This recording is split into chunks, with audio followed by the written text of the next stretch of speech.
Hi guys. So kahapon guys, pinakita ko sa inyo yung mga products ko, yung mga bago sa mga pinamili ko, kung ano yung mga mabilis na benta sa akin.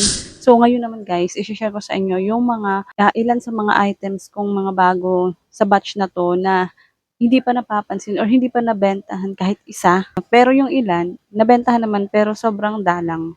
So papakita ko sa inyo guys. Iilan lang naman guys, hindi naman karamihan sa mga items na pinamili ko is hindi talaga nabenta. Yung iba, kalahati na sa pads is nabenta. So first guys, ito, ayan, isa sa mga hindi pa ako nabebentahan and ewan ko kung bakit. Eh, feeling ko kasi nung binili ko to, interesting naman siya. Siguro, ang mas nabenta sa akin guys, yung fake nails sa dito talaga sa kamay. So, buti nga isang box lang na yung kinuha ko kasi gusto kong i-try lang muna. But I'm hoping na sana mapansin na nila. Ang gagawin ko dito guys, itong mga fake nails na to sa pang, gagawin ko nito, kukuha ko ng isa, sample pa, tapos gagamitin ko sa akin. Tapos isi-sales to ko siya sa mga bata, kumbaga ipo-promote ko sa mga bata habang gamit ko siya para magkaroon sila ng interest. So, ganun guys yung naisip kong idea para hindi tayo matambakan ng product na sobrang tagal. Tapos sila pa rin nabentahan ni isa, kahit isa lang. Kasi kapag yung product mo guys na nabentahan kahit isa lang, so may share na yung ng ibang bata sa iba nilang mga kalaro. So bibili na ng bibili. Kagaya na iba ditong mga product ko. So yun guys, yun yung isa sa mga hindi pa talaga nabilhan kahit isa. Ayan. Tapos isa pa guys, itong aking balisong. Nabilhan naman siya pero ilan pa lang yung nabibili. So ito guys yung ginawa ko para mapansin siya. And super effective kasi may mga bumili kahapon. Oo nga ako eh. Eto siya guys, oh. Ayan, naka-pads kasi yan. Tapos doon ko siya nilagay sa may screen. So ginawa ko, kinalas-kalas ko siya sa pads. Tapos ito yung ginawa ko.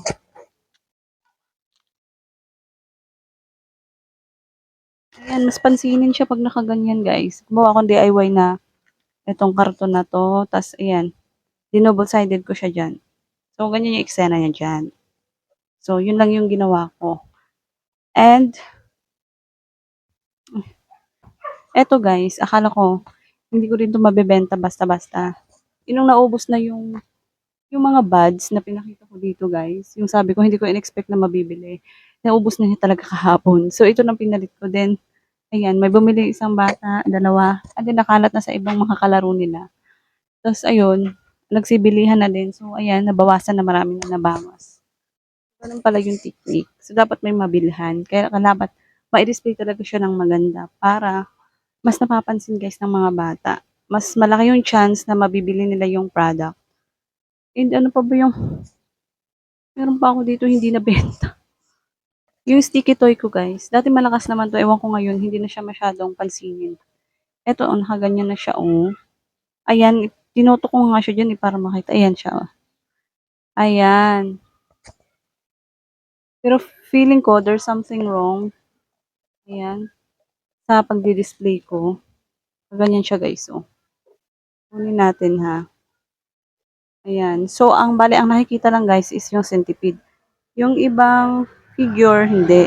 So, babaguhin ko yan guys. Kailangan siguro nito is bawat figure makita. Kaya may naisip na ko yan. Kaya babaguhin ko guys yung pagkaka pagkaka-arrange ko or pagkaka-file ko each of them. So ganun ang mga technique guys. Pag merong hindi nabenta, kailangan baguhin. Hindi pwedeng naka-stock lang ng ganyan. So yun yung naisip ko dito. Magsusuot ako ng ito, gagamitin ko. Tapos yun, babaguhin ko yung arrangement kagaya ng ginawa ko dito. Babaguhin ko yung pagka-file kagaya ng ginawa ko dito sa balisong. So, mas napapansin siya. I think so, yun lang naman guys. Yung mga items na yun sa batch na to. Pero sa totoo lang, hindi lang yun yung mga hindi pag-aanong nabibili sa akin ngayon. Yung may mga old toys ako dito na hanggang ngayon, hindi ko pa din napapaubos. And may mga nagtatanong sa akin guys sa comment section na ano yung ginagawa ko daw pagka hindi nabebenta yung isa sa mga products ko. Ginagawa ko guys, binababaan ko yung presyo and sinisales stock ko para yun yung una nilang bilhin. Tapos, kapag nakawili sila, naipakita nila sa mga friends nila na bumili sila ng product na to, may inganyo yung iba nilang mga friends na bumili din ng product na yun. So yun, sales talk talaga guys ang gagawin, babaan ng presyo as long as may tubo pa rin. Kasi para mapalitan ng bago, kailangan mapalitan ng bago yung mga old na ano. Pero hindi ako gumagawa guys ng yung iaano ko, ipapalabunutan kasi papiso-piso. Makalat siya and hassle siya.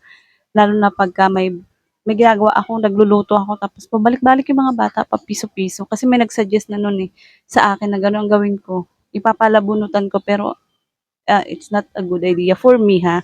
Pero sa iba, kung kaya nila, okay yun. Okay din yun na idea. Pero sa akin, hindi. Tsatsagain ko siya guys na mapaubos ko talaga. Bababaan ko lang yung presyo. And aayusin ko yung arrangement, yung pag-file. Ganyan guys yung mga ideas na naiisip ko para mabenta natin yung ibang mga products na sa tingin natin is mahirap sila mapansin na ibang mga customers. Lalo na pag may binili kayong bago, mas natatabunan. So, ganun ang mga teknik ko. And effective naman yun guys sa ibang mga nakaraang products. And meron pa pala guys, I forgot. Ito pa pala oh, itong Skibidi Toilet. Ayan. Ayan oh. Ayan, 12 pesos to siya each. Wala pang bumibili ng kahit isa. Pero nag-expect ako na may bibili kasi nga, Skibidi Toilet. Uso pa ba ngayon yung Skibidi Toilet? So, may gagawin din ako dito guys para mapansin sila.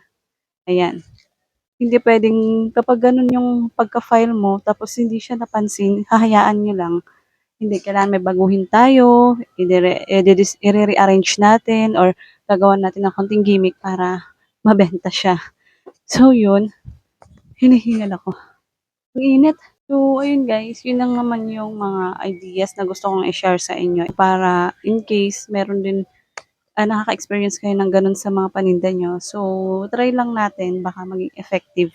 Maging effective din sa inyo, 'di ba? Ayun guys, sana nabigyan ko kayo ng idea and sana nag-enjoy kayo to watch this video for today. Yun lang guys, thank you so much. Babush!